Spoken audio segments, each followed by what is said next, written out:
Hello, my name is Henry Rosenbaum. And I'm Robbie Dawson, and we are the Hot Air Balloonatics. And we've been lucky enough again to partner with Wind Vineyards to help coordinate the balloon pilots and charter flights for the Wine, Balloons, and Tunes event this coming weekend.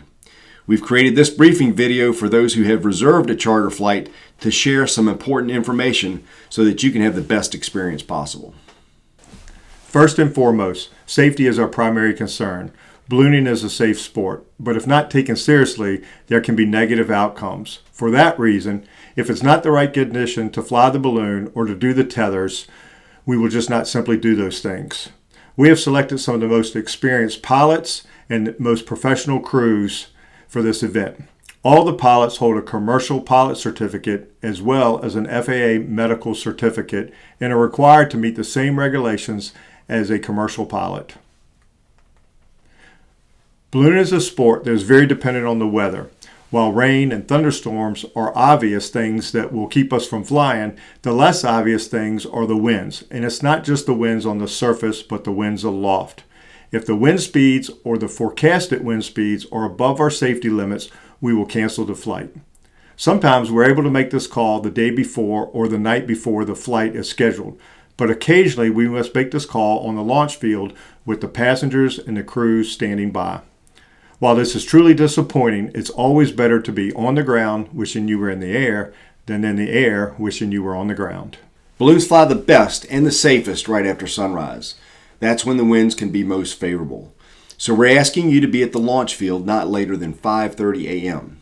Once you're there, you'll be paired up with your pilot and crew. Make sure you dress for the weather and the sport of ballooning. You'll be in the outdoors for most of the trip, so take a look at the weather forecast and dress for the temperatures. Also, footwear should anticipate climbing in and out of the basket, so sandals and open-toed shoes are not recommended. Once you've been introduced to your pilot, they will go over more details about their specific operations in their balloon system. They will most likely to ask you to sign a waiver for their insurance purposes. Make sure you pay close attention to their instructions before the flight. This is a time for you to ask questions and make sure you understand what is expected of you from them. Once the decision has been made to fly, crews will begin to lay out the balloon system that includes the basket, the inflation fan, and what's known as the envelope or the actual balloon that provides lift. Most crews will allow you to participate in the setup and inflation. This is all part of the experience, so feel free to be part of the crew. Once the balloon has been inflated and standing upright, the pilot will direct you to enter the basket.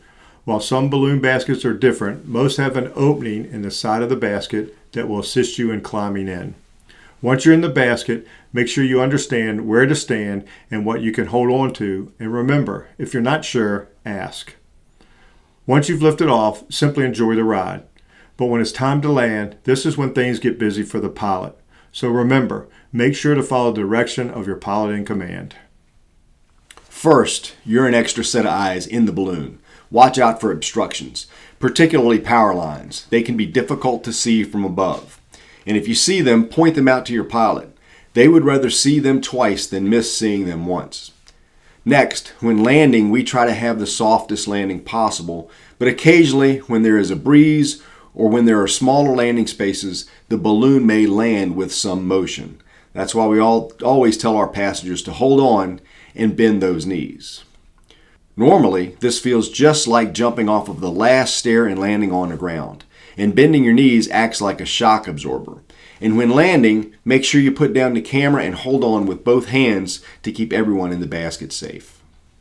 Lastly, when landing, don't get out of the basket until directed to do so by your pilot. Your weight is actually ballast, and losing that ballast can cause the balloon to suddenly take off again, and you don't want to give those that remain in the basket an extra flight.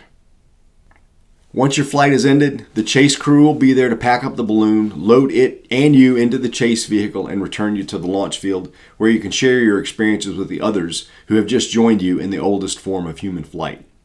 Finally, don't forget some important items. Make sure you bring along a camera or your cell phone to take pictures of this epic event. To wrap things up, thank you for your interest in the Wind Vineyards Wine, Balloon, and Tunes event. We look forward to seeing you this coming weekend. Once your flight is completed, make sure you come back to the vineyard and enjoy the music and the festival activities later in the day. Meanwhile, if you have any questions, feel free to email us at hotairballoonatics@gmail.com or subscribe to our YouTube channel where you can see videos of last year's event and other balloon events that we have done.